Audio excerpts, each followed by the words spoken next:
Chapter 13 Airframe, Ice and Rain Control. 1. What controls the temperature in a thermal anti-icing system? Hot and cold air are mixed. 2. What are the sources of heat for thermal anti-icing systems? Bleed air from the compressor section of a turbine engine, engine exhaust heat exchangers, and combustion heaters. What prevents overheating of the leading edges of a thermal anti-ice system operated by engine bleed air? Overheat sensors signal the anti-icing valves to close and shut off the hot air. 4. What happens to the hot air used by thermal anti-ice system after it has heated the surface? The air is dumped overboard. 5. Why is it necessary to provide overheat protection for anti-icing systems that use turbine engine bleed air? The air is hot enough to cause damage to the aircraft structure. 6. What are the effects of arcing on an electrically heated windshield? Localized overheating and damage to the windshield. 7.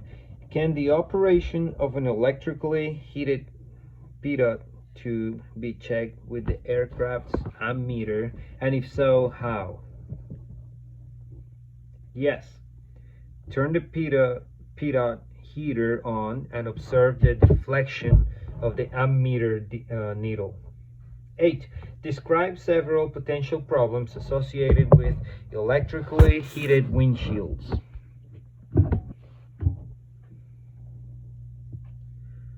Arcing, delamination, scratches, and discoloration.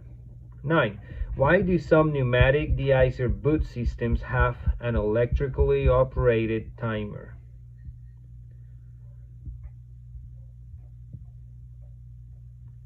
To automatically cycle the boots, provide the proper rest time, and then recycle the boots. 10. What are the two common methods of inflating pneumatic de-icer boots?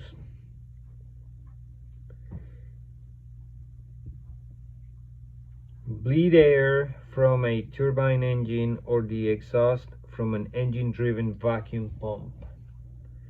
11. What procedure is used to hold de-icer boots flat with the airfoil surface during flight?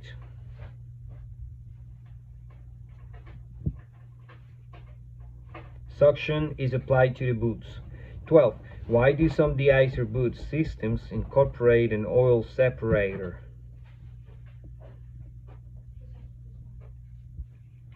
If a wet pump system is used, the oil must be removed before it reaches the boots because oil damages the rubber.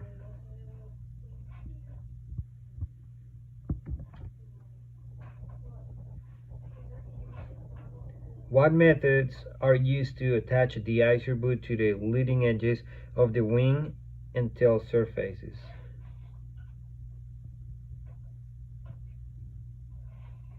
Adhesives, fairing strips, and screws, or a combination of both. 14. What important steps should be taken prior to making a cold patch repair to a de-icer boot?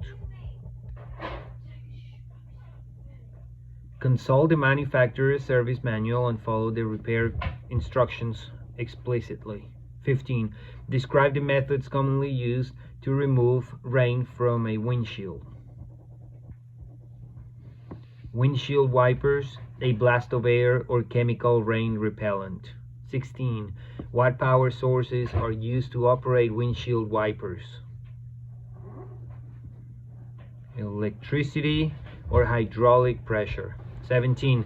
Name two problems associated with in-flight operation of aircraft windshield wipers. Insufficient blade pressure caused by aerodynamic forces and failure to oscillate fast enough. 18. Describe the operation of a pneumatic rain removal system. A high-velocity air blast prevents the rain from reaching the surface of the windshield. 19. What are the effects of spraying rain repellent on a dry windshield?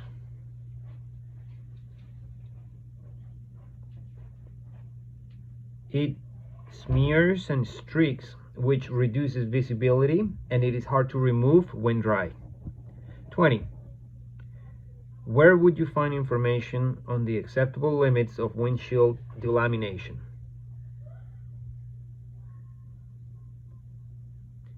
In reference material provided by the manufacturer.